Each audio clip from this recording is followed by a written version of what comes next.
नमस्कार दोस्तों, स्वागत है मेरे चैनल पर। आज जो आपका एग्ज़ाम हुआ था उसके क्वेश्चंस मैथमेटिक्स मेरे पास आ चुके हैं। ठीक है, डाटा इधर उधर हो सकता है, बट ये कंसेप्ट आपका वही है कि क्वेश्चन कैसे पूछा गया है। ठीक है, देखिएगा, अगर आप लोग चैनल पर नए हैं तो चैनल को सब्सक्राइब कर लीजिए, जिससे कि सारी वीडियो आप लोगों को मिल सकें। चलिए पहला क्वेश्चन देखते हैं। 0.03 और 7 पर आपका रिकरिंग लगा है। ठीक है, वार लगा हुआ है, तो आपको ये P/Q के फॉर्म में लिखना है। देखिए इसको कैसे लिखते हैं। जो नंबर आपको दिया गया है, ठीक है, आप इसको वैसे रखिएगा, और जिस पर वार नहीं है उसको आप लेस कर दीजिए अपॉन। एक नंबर पर बार है तो आप इसको यहाँ पर 9 लिखेंगे। अब इस पर बार नहीं है तो यहाँ पर एक 0 आ जाएगा। इसको आप लिखेंगे 34/90। आप चाहो तो इसको कैंसिल भी कर सकते हो, तो 17/45 आपका सही आंसर हो जाएगा। जब आप इसको भाग दोगे ना, वही आपका आ जाएगा ये। ठीक है, चलिए आगे देखते हैं। अगला क्वेश्चन देखिए। 52 एवं 100 का एचसीएफ क्या होगा। तो देखिए 52 को हम कैसे लिख सकते हैं, तो 13 × 4। ठीक है, इसमें सबसे बड़ा कॉमन फैक्टर क्या होगा, वही आपका एचसीएफ हो जाएगा। तो देखिए वैसे तो आपका दो दोनों में कॉमन है, दो ऐसी संख्या जो इससे भी भाग जा जाएगा और इससे भी भाग पूरा पूरा चला जाएगा। बट आपको क्या करना पड़ेगा, देखिए 13 और 4 है ना, तो 13 और 4, तो ये 4 नंबर जो आपका है वो इससे भी कैंसिल हो जाएगा और इससे भी कैंसिल हो जाएगा, तो 4 ही आपका एचसीएफ निकल के आ जाएगा। ठीक है, ये आपका सही आंसर हो गया। अगला क्वेश्चन देखिए क्या है। किसी संख्या का 78% और 65% का अंतर 78 है, तो उसका 48% क्या होगा। देखिए इनका जो अंतर है, तो आप 78 में से जब 65 को लेस करेंगे तो आपका हो जाएगा 13%। 13% की वैल्यू आपको दी गई है 78। अंतर है ना इनका, तो 13% का अंतर क्या है, 78 है, तो बताना 48% आपको बताना है। करिए, देखिए 13×6 = 78, तो 6 टाइम्स है, तो ये भी आपका कितने टाइम्स हो जाएगा, 6 टाइम्स हो जाएगा। तो 6 × 8 = 48, 8 हासिल 4। ठीक है, और 24 और 4 28, 288 आपका सही आंसर हो जाएगा। चलिए अगला क्वेश्चन देखते हैं। 13.033 प्लस 31.03 प्लस 3.30 प्लस 13.003, इनको आपको ऐड करना है। तो ऐड कर लीजिए, कोई प्रॉब्लम नहीं इसमें, लेकिन इसको सावधानी से ऐड करिएगा, क्योंकि ये क्वेश्चन देखने में इजी लग रहा है बट मिस्टेक होती है, तो इसीलिए आपको ये क्वेश्चन दिया गया, तो यहाँ पर आपका 0 आ जाएगा। ठीक है, पॉइंट के सामने पॉइंट रखना आपको। यहाँ पे देखिए 3 है ना, 3 0, यहाँ पर आप 0 कर दीजिए। 13.003, इसको ऐड कर लीजिए आप। ठीक है, तो आपका ये 6 हो जाएगा, यहाँ पर भी 6 हो जाएगा, यहाँ आपका 3 हो जाएगा, यहाँ 3 3 6 3 9 1 10 की 0 हासिल 1। ठीक है, 2 हासिल हो जाएगा ना, 2 3 5 और 1 6, तो 60.366 आपका आंसर हो जाएगा। एक वस्तु को 1360 रुपये में बेचने से 15% की हानि होती है, तो 10% का लाभ कमाने के लिए उसे कितने में बेचना होगा। देखिए प्रथम 15% की हानि होती है, तो ये वस्तु आपकी हो जाएगी 85% की। सेलिंग प्राइस आपका है 85%, जो कि 1360 आपका है, इसके इक्वल है। आपको ये बताना है कि 10% लाभ कमाने के लिए उसे कितने में बेचना होगा, तो 10% लाभ के लिए उसे 110 में बेचना होगा। ठीक है, इसको आपको कैंसिल करना है। कैसे करेंगे, 5 से काटिए, 17 × 85। ठीक है, 5 दूनी 10, 5 7 35 और 5 दूनी 10। 17 से काटेंगे, 17 बन जा 17, 17 बन जा 17, आपका बचेगा 10, तो 2 जगह और 17 6 जा। ठीक है, तो 16, 17 छक्का 102, तो ये आपका 16 टाइम्स चला जाएगा। तो यहाँ पर भी देखिए 16 टाइम्स आपका हो जाएगा। 0 16 एकम 16, 16 एकम 16 और 1 17, तो 1760 में से बेचना होगा। चलिए अगला देखते हैं। सुरेश ने 20% सेब 50 रुपये पर केजी की दर से खरीद कर इनमें से 5% सेब बेकार हो गए और शेष सेब को उसने 60 रुपये पर केजी की दर से बेचा, तो उसका लाभ या हानि परसेंट बताना आपको। तो 20 केजी उसने खरीदे 50 के रेट से, तो उसने ये बेचे 1000 रुपये में, और ये खरीदे, तो ये इसका क्या हो जाएगा, ये सीपी हो जाएगा। इसमें से 5% सेब सड़ गए, तो 20 का 5% क्या होगा।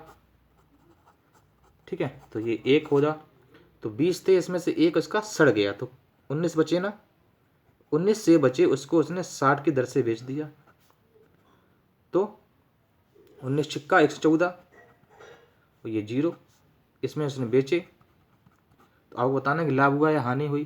तो देखिए 1000 खरीदे और 1140 के उसने बेचे, तो जाहिर सी बात है उसको लाभ हुआ। कितने का लाभ हुआ? 140 रुपये का। किस पर होगा? CP पर, इंटू 100, 0 0 0, 3 0 आपको काटने थे, तो 14% का उसे क्या हुआ? लाभ हुआ। ठीक है, चलिए अगला क्वेश्चन देखते हैं।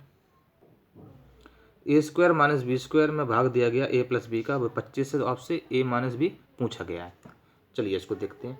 तो A² - B² का फॉर्मूला क्या होता है? A + B A - B upon ये आपका भाग जाएगा तो A + B हो जाएगा आपका। ठीक है, तो देखिए ये इससे कैंसिल हो गया, क्या बचा आपका? A - B बचा। A - B बराबर क्या है आपका? 25 ही था।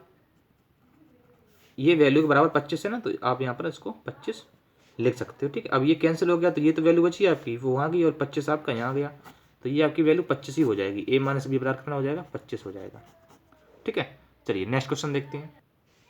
एक आयत की लंबाई चौड़ाई के 2 गुना से 6 कम है। तो लंबाई हो गई और आपकी चौड़ाई हो गई। तो चौड़ाई की ये कह रहा है कि चौड़ाई को अगर हम x मान लें तो उसकी लंबाई जो है उसकी 2 गुना से, तो 2 गुना से 6 कम है, -6 हो गया। ठीक है, आयत का परिमाप 28 है। अब देखिए परिमाप होता है 2l + b, तो इसी फॉर्मूले में आपको इसमें रखना है। तो चलिए रखिए, तो ये l + b, ये l हो गया, ये आपका b हो गया, और 2l + b = 28 हो गया। ये इससे कैंसिल होगा तो वहाँ पर आपका हो जाएगा 14। ठीक है, इसको देखते हैं। तो x और x आपको, ये 2x हो जाएगा 3x बराबर, ये 6 आपका माइनस में इधर जाएगा तो पॉजिटिव हो जाएगा, तो आपका 20 हो जाएगा। तो x बराबर 20/3। ठीक है, और आपसे चौड़ाई पूछी तो चौड़ाई आपकी x मानी थी मैंने, वही आपका आंसर हो जाएगा। अगला क्वेश्चन देखते हैं। एक पहिया 11 किलोमीटर की दूरी, 11 किलोमीटर को हम 11,000 मीटर भी लिख सकते हैं, 700 चक्कर लगाकर पूरी करता है, तो पहिए का व्यास बताना आपको। देखिए यहाँ पर जब भी इस तरह से क्वेश्चन आता है तो आपको जो टोटल दूरी है उसमें से आप जितने चक्कर लगाता है इससे भाग दे देंगे, तो ये पहिए की एक बार का चक्कर निकल के आ जाएगा कि एक चक्कर किसने लगाया, और एक चक्कर की वैल्यू होती है 2πr। ठीक है, उसी को कहते हैं हम क्या? परिधि। तो इससे कैंसिल करेंगे तो ये आपका आ जाएगा 110/7। ये आपकी परिधि आ गई। परिधि कह लीजिए पहिए की, या पहिए का एक चक्कर कह लीजिए, एक ही बात है। अब ये परिधि क्या होती है? 2πr, तो 2πr बराबर 110/7। ठीक है, इससे सब सॉल्व करिएगा। 22 पंचे 110, आर आपका आ जाएगा, ये आर, ये 2 आ जाएगा नीचे, आर बराबर 5/2। ठीक है, ये आपका पूछा गया था क्या? व्यास, और ये आपके है रेडियस, तो इसी में अगर 2 का मल्टीप्लाई करेंगे तो आपका व्यास आ जाएगा। तो आर बराबर कितना आ जाएगा आपका? 5। ठीक है, चलिए अगला क्वेश्चन देखते हैं। अगला है, मूलधन आपको 50,000 दिया था और रेट आपको 10% और टाइम आपको दिया था 2 साल का। तो आपको अमाउंट पूछा था। अमाउंट माने क्या हो गया आपका? आपका हो गया मिश्र धन। ठीक है, तो चलिए 2 साल है ना, 2 कंपाउंड पीरियड यहाँ पर हम लोग बनाते हैं। तो देखिए पहले साल का 50,000 का 10% क्या हो जाएगा आपका? 5,000 हो जाएगा। तो दूसरी साल ही 5,000 ब्याज मिलेगा आपको। ठीक है, अब दूसरे साल में ब्याज का ब्याज भी तो मिलेगा। ये तो ब्याज मूलधन वाला हुआ, अब ये ब्याज यहाँ पर ब्याज का ब्याज होगा, तो ये 10% आपका 500 हो गया। ठीक है, तो ये आपको टोटल ब्याज मिला। देखिए जब भी ये क्वेश्चन आएगा तो आप ज़रा फिर से समझ लीजिएगा। अगर आपको ओनली सिंपल इंटरेस्ट पूछता तो आपका ऊपर वाला हो जाता, मतलब आपका 10,000 हो गया। ठीक है, अगर आपसे कंपाउंड इंटरेस्ट पूछता तो सभी को ऐड कर देते, ये और ये, तो 10,500 हो गया आपका। अगर आपसे ये पूछा जाता कि बताइए कंपाउंड इंटरेस्ट और सिंपल इंटरेस्ट का अंतर कितना हुआ, तो आपका 500 हो जाएगा। CI - SI डिफरेंस आपका 500 हो गया। ठीक है, अच्छा ये आपका हो जाएगा। लेकिन आपसे मिश्रधन पूछा था, तो मिश्रधन पूछा है तो CI और आपका जो आपका ये ब्याज था, सॉरी ये आपका मूलधन था, तो 50,000 प्लस 10,500, इनको आपको ऐड करना था, तो 60,500 आपका सही उत्तर हो जाता। ठीक है, यही आपका अमाउंट हो गया। इस तरह से ये क्वेश्चन थे आपके। नेक्स्ट वीडियो में और भी क्वेश्चन लेकर आएंगे, जीके के क्वेश्चन लेकर आएंगे। ठीक है, तो इसलिए आप लोग चैनल को सब्सक्राइब कर लीजिए जिससे कि सारी वीडियो आप लोगों को मिल सकें। चलिए, ऑल द बेस्ट।